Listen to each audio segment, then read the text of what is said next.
ৰক্তিম ভূঞাই শ্ৰেষ্ঠ স্থান দখল কৰিবলৈ সক্ষম হৈছে। প্ৰথমতেই মই পোনপ্ৰথমতেই ৰক্তিমৰ মই প্ৰতিক্ৰিয়া জানি ল'ম, তাৰপিছত মই তেওঁৰ পৰিয়ালৰ সৈতে কথা পাতিম। ৰক্তিম, প্ৰথমে শুভেচ্ছা জনাইছোঁ তোমাৰ এই ফলাফলৰ কাৰণে।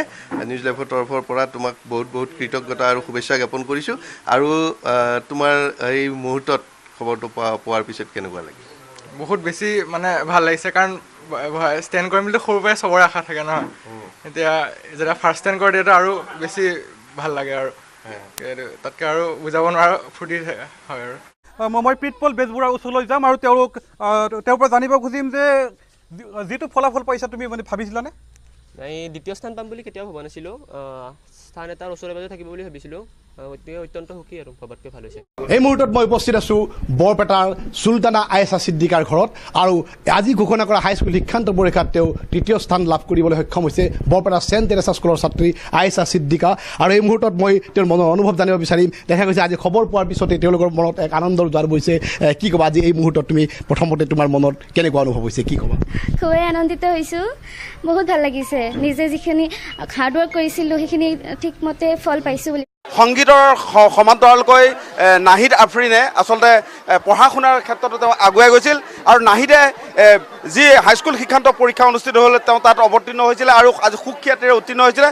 পোনে পোনে মই নাহিদৰ ওচৰলৈ গৈছোঁ, কেনেকুৱা লাগিছে? খুব ভাল লাগিছে আজিৰ পৰিৱেশটো, আৰু নথৈ আনন্দিত হৈছোঁ আৰু অফক'ৰ্ছ ছেটিছফাইড হৈছোঁ। মোৰ পেৰেণ্টছ লগতে টিচাৰ্ছ সকলোৱে ছেটিছফাইড হৈছে। আৰু এতিয়া মই বৰ্তমান স্কুলত উপস্থিত আছোঁ, আৰু এইখিনিতে মই মোৰ শিক্ষাগুৰুসকলক বহুত বহুত ধন্যবাদ দিব বিচাৰিছোঁ। তেওঁলোকে মোক অহৰহ সহযোগ কৰি আহিছে, ছাপোৰ্ট কৰি আহিছে। আৰু লগতে মই এয়াও ক'ব বিচাৰিছোঁ যে তেওঁলোকে মোৰ বাবে ইমানখিনি কষ্ট কৰিছে, ইমানখিনি ছাপোৰ্ট কৰিছে। মই তেওঁলোকৰ আগত মোৰ চিৰজীৱনলৈ মই ঋণী হৈ ৰ'ম, কাৰণ তেওঁলোকৰ ছাপোৰ্টৰ অবিহনে আজি মই এইখিনি পৰ্যায় কেতিয়াও নাপাওঁ। মই ক্লাছ 9ৰ এক্সাম শেষ হোৱাৰ পিছদিনাখনৰ পৰাই মই ক্লাছ 10ৰ কিতাপ কিনি লৈছিলোঁ। তাত 10ৰ কিতাপ পঢ়া তেতিয়াৰ পৰাই ষ্টাৰ্ট কৰিছিলোঁ। ডিচেম্বৰ মাহটোৰ পৰা, তেতিয়া অকণ বেছি টাইম পাই যায় ডিচেম্বৰৰ পৰা যদি ষ্টাৰ্ট কৰে। ডিচেম্বৰৰ পৰা ষ্টাৰ্ট কৰি পেলাই এতিয়া জানুৱাৰীলৈকে, তেতিয়া ফাৰ্ষ্ট যেতিয়া ক্লাছ চলি থাকে তেতিয়াতো বেছি সময় নাপায় পঢ়িবৰ কাৰণে। তেতিয়া 3 ঘণ্টা 4 ঘণ্টা মানে হয়। তাৰপিছত যেতিয়া টেষ্টৰ বন্ধ পালোঁ তেতিয়া 8 ঘণ্টা 9 ঘণ্টামান অকণ চাইছিলোঁ। তোমাৰ লক্ষ্য উদ্দেশ্য কি, কেনেকুৱা তুমি লক্ষ্য? মই ইঞ্জিনিয়াৰ হ'ব বিচাৰি আছোঁ। স্থান লাভ কৰিব বুলি আশা কৰিছিলা? কিমান ঘণ্টাকৈ পঢ়িছিলা? হয়, ষ্টেণ্ড পাম বুলি আশা কৰিছিলোঁ। ইনফেক্ট মই ফাৰ্ষ্ট ষ্টেণ্ড পাম বুলি ভাবিছিলোঁ, কিন্তু তেনে নহ'ল। মই ডেইলি 10 to 9 আৱাৰ্ছ পঢ়িছিলোঁ। তোমালোকে ঘৰুৱা শিক্ষকতা কাৰোবাৰ সহায় কৰিছিলে নেকি?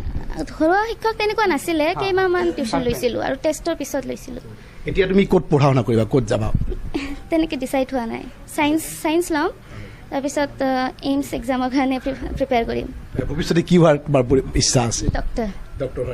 যিহেতু এটা ভাল ফলাফল আহিছে, মানে ভৱিষ্যত পৰিকল্পনা কি হৈছে, কি পঢ়িবা বা কি হ'বা?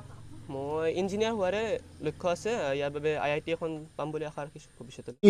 তুমি কি ক'ব খোজা, তোমাৰ তলৰ প্ৰজন্মক কি ক'ব খোজা? এই যে পঢ়া শুনা কেনেধৰণৰ তুমি এই যে ষ্টেণ্ড কৰিছা, স্থান লাভ কৰিছা, কি ক'ব খোজা তোমাৰ তলৰ প্ৰজন্মক? ৰেগুলাৰলি পঢ়ি গ'লেই হ'ল, ৰেগুলাৰ হাৰ্ডৱৰ্ক পাৰ্চিভাৰেঞ্চ থাকিলে আহি যাব। আৰু কিবা নতুন প্ৰজন্মক ক'ব খোজা নেকি?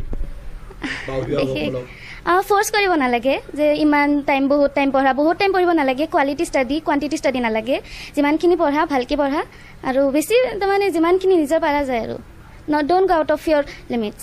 তোমাৰ পিছত তেওঁলোকেও পৰীক্ষাৰ কাৰণে অৱতীৰ্ণ হ'ব বা তেওঁলোকৰ ছাত্ৰ ছাত্ৰীসকলক তেওঁলোকে ক্লাছ 9ৰ এক্সাম শেষ হোৱাৰ পিছৰ পৰাই ষ্টাৰ্ট কৰি দিব পাৰে। তেতিয়া যদি কমকৈও যদি পঢ়ি থাকে তাত বহুত টাইম পাই যায়। যদি 9ৰ এক্সামৰ পিছৰ পৰাই যদি ষ্টাৰ্ট কৰি দিয়ে তেতিয়া পূৰা এবছৰ আৰু 3 মাহমান পাই যায় বেছিকৈ। তেতিয়া সেইটো সময়ত প্ৰিপেৰেশ্যন হৈ যাব লাগে।